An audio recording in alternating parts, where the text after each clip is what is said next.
I want to begin with your reaction to what we saw develop with Christopher Krebs over the last 24 hours and him simply taking the principled stand, which for him, I'm sure, felt like there was no choice, and then the result of that with Donald Trump. Well, I have been tracking the work of that office in the Department of Homeland Security for some time and have been really struck and really impressed by its rigor, by its technical proficiency, by the fact, as you say, more recently in a more high-profile way, by the fact that it plays it straight and just goes by the facts. I've also been tracking it, wondering when the hammer was going to come down, because when you have an agency that operates in those ways, that hasn't gone down very well, whether it comes to the Environmental Protection Agency or the State Department or even President Trump's prior national security advisors. If you tell the truth, if you stand up to the president, if you depart from the latest tweets, often that means the end of your career in government. And so credit Christopher Krebs, who throughout the pre-election period was reaching out to state election officials, was working with his FBI colleagues in order to try to keep state election infrastructure protected and to ensure that flares were raised when there were threats like those posed by Russia and Iran, which both men and their agencies brought forward.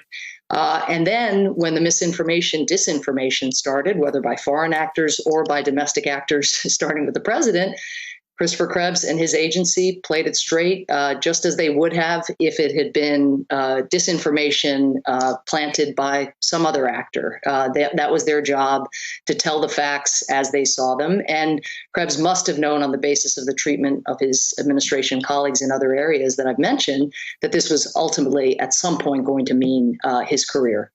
And that's what happened. Let's pick up on the point that Susan Rice made earlier today and the way Vladimir Putin is looking at this transition now and looking at this illegal delay in the orderly transition. What does it mean to people like Vladimir Putin out there and also possibly people who want to actively do harm to the United States, terrorist organizations? What are they seeing in this?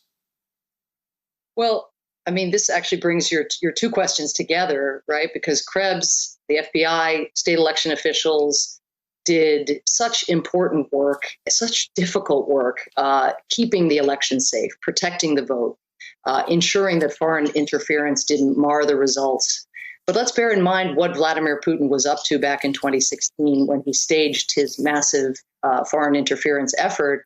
His intention was to delegitimate the democratic process. His intention was to cast doubt on what he thought would be the eventual winner, Hillary Clinton. Even he didn't expect Donald Trump would actually pull out a victory. But his intention was to make us weaker by widening our divisions, taking advantage of our polarization, and making Americans doubt whether our elections were safe, whether they would and could be free of foreign interference. Well, now Putin was denied in this election by officials like Krebs, like the FBI, like by state election officials. And who does the delegitimation? Who does Putin's bidding? Who seeks to achieve the very thing that a foreign nefarious actor sought to achieve in the last election, and frankly, in the foreign interference that has been staged also to widen our divisions on social cleavages, because Russia's kept interfering since 2016. Who does that bidding? The President of the United States. And it is more outrageous than I can find words for. What can you tell us about the national security briefing that Joe Biden held with former national security officials like yourself? You participated in that.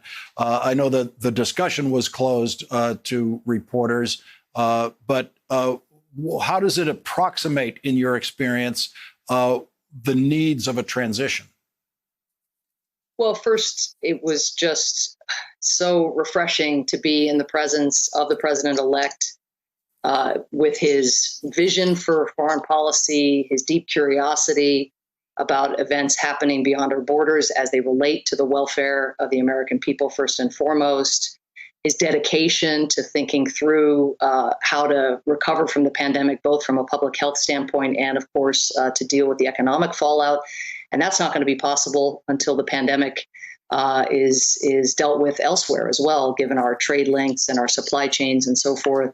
So just to be with a person of such integrity, who was curious about the facts, wanted to dig in to a series of questions about various agencies and their level of preparedness for the set of threats that he recognizes are very different from what was in his inbox on January 20th, the morning of January 20th, 2017. 4 years in Donald Trump years is not 4 years. There's some dog years version of this, right? We have to multiply that 4 times some other.